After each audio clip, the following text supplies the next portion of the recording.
Career management isn't any longer the company's role. It's the role of the individual, and I think that creates certain good things among people who are motivated. I think it leaves, as has been pointed out earlier, some people on the sidelines who maybe with some mentoring and a little bit of push and some structure could do very, very well. So, you know, when I think about the so what for this audience and for graduate education, certainly when I read the reports, there was an undercurrent in there of appeal to the individual. It's been said this is a three-way partnership. I think the fourth obviously is the candidate. What motivates them? What are they looking for? And how do you appeal to them? Mary's got a couple of 20-somethings. I've got two of those and a couple right behind them. I have no idea what motivates them or if they can be motivated. But I can tell you it's internal. I can tell you it's nothing to do with what society expects of them. You know, it's nothing to do with anything that somebody else would do that would keep score. It has to do with what comes from inside. I don't know how, and I see and feel this in our company as I mentor young people. And I've had, and it wouldn't have happened 20 years ago, that people have turned down relocations, opportunities, moves, risks.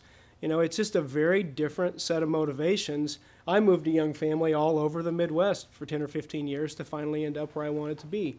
And there aren't many people now who are willing to do that, which may be good. They may, in the long run, be better, more balanced, more productive people than I am, but it's very weird for a business guy of my age and stage to have people who don't want to go get, from an experience perspective, the things I think they need to be successful. What do I think this group can do? I think, and I realize that your view of your mission is to promote degrees. I heard somebody say in an earlier panel that it's a waste of time or resources if someone gets 50% of the way through a degree and doesn't finish.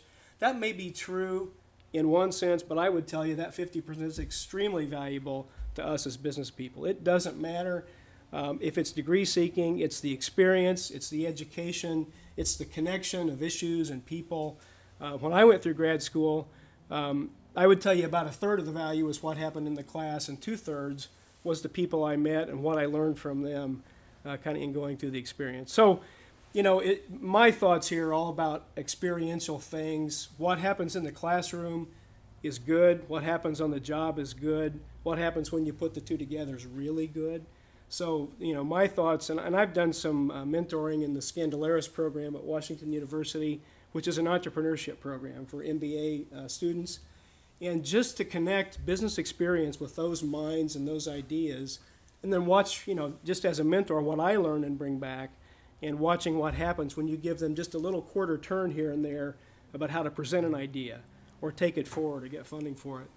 It's just a very powerful thing. So internships, cooperative programs, and strengthening links to the business community. I think if there was an ability to get credit in an advanced degree program for some project and practical work that people do, bringing more practicing professionals to the lectern in the classes, and involving people and teaching business people how to be mentors of grad students, because a lot of us try, but I don't know that we always have the right framework or structure behind us to support us as we do that. So those are my comments, and look forward to some questions. Thank you. Thanks, Steve. Chris. Hi, my name's Chris Tingley. I'm from Effingham, Illinois, 1997 graduate of Eastern Illinois University with a bachelor's in speech communications. Both parents graduated from Eastern, and my brother graduated from Eastern, so all four of us from Eastern. I'm going to try to lend a small business perspective to the conversation. I appreciate Dr. Augustine letting me have the opportunity to be here. A couple examples I was thinking of this morning, actually. My best friend's name's Edward Austin. Grew up with him, attended St. Anthony Grade School and High School in Effingham. He got accepted to the West Point Academy, went through West Point, and after completing a mechanical engineering degree there, went on to flight school in Dothan, Alabama, and then did some tours in Bosnia, Korea, and then eventually did 2 successful tours in Iraq and Afghanistan. And where I'm going with this is the end result, so bear with me here for a second. In 2003, when I bought shares into our company, and I had the fortune of talking to him on the phone and told him that, you know, I'd had a bad day, it was stressful, had something wasn't covered or something. You know, Mary's dealt with that. But and he put things in perspective for me, and he said his career with the military, he was a helicopter pilot, and then he became an aviation planner. And he said Kip's my nickname. That's what he goes. Kip, talk about a stressful day. He goes, I have to send 22-year-olds up into the sky with a plan, not knowing that they'll come back. That's stressful. So that put things in perspective for me, but it just gives you a little background on the quality of character I'm talking about here. So he decided in 2007 to leave the military. He was a captain at that time and had been to Iraq and Afghanistan both, and was struggling with where his career path would be. He said, I have an engineering degree from West Point, but it's not really applicable to industry. You know, I'm a helicopter pilot, so I really don't want to do that for a living, so what am I going to do?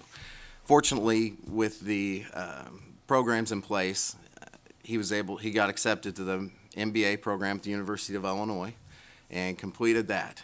And by the time he was halfway through, he had offers from Whirlpool, Ford Motor Company, ExxonMobil, Deloitte & Touche in Chicago. He had 6 or 7 offers, sat down, laid them all out, and selected ExxonMobil.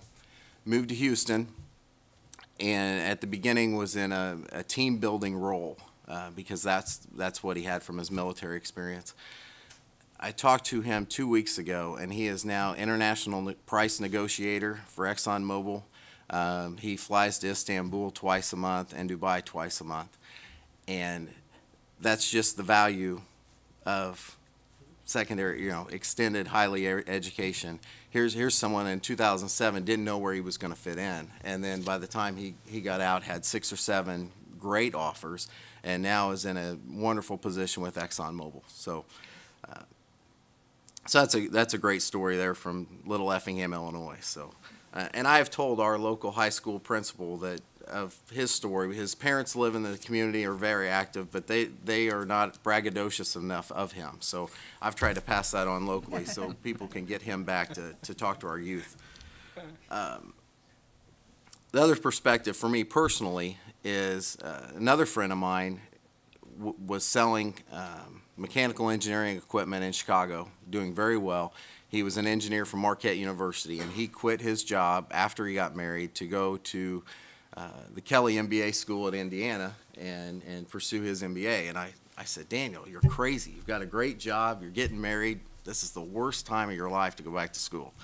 And he says, Kip, I want to own my business. I want to own my own business someday. I said, well, I do too. But, you know, you don't have to quit your job to do that. Well, he decided to make the commitment to quit his job and to make that move. During his schooling, we talked regularly about the challenges that he had and the case studies that they did, and every one of them would have been beneficial to me in what I was dealing with in day-to-day life in my small business in Effingham, Illinois. And I regret the fact that I didn't get that training in an academic setting to say, here's the possible problem you will face, and how do we come to this solution? I have to come to the solution under the gun and sometimes make more mistakes than successes. So that's just another brief story. Eric Zeller is a friend of mine in Effingham who is an administrative director for a medical office, and he chose to go to Washington University to their entrepreneurship MBA program and spent 2 weeks in China. And he got a broader perspective of an international flair and learned about other industries. So, and those are people that have went back and got those advanced degrees in their adult life, not right after college ages. So, just some avenues there that have valued people from Effingham. Scholarships. And we all know that the funding is a huge challenge, especially if you've got a 22-year-old that's already borrowed money to get through the first 4 years or 5 years of college, and then they're facing more debt and more expenses. And with the challenges federally and at the state level of funding that, how can we as industry help that? And I'm thinking on a small scale here, but there is a constant search for talent with large companies and with small companies, and there are jobs available. But you have to find the right person. And what I think we can do, even as small companies, is find that person that's ambitious, that wants to learn. And maybe Little Tingley Insurance could pay for one person to get an MBA and then come back and work for us. And in return for us paying for their MBA, serve at our company and maybe become an owner someday.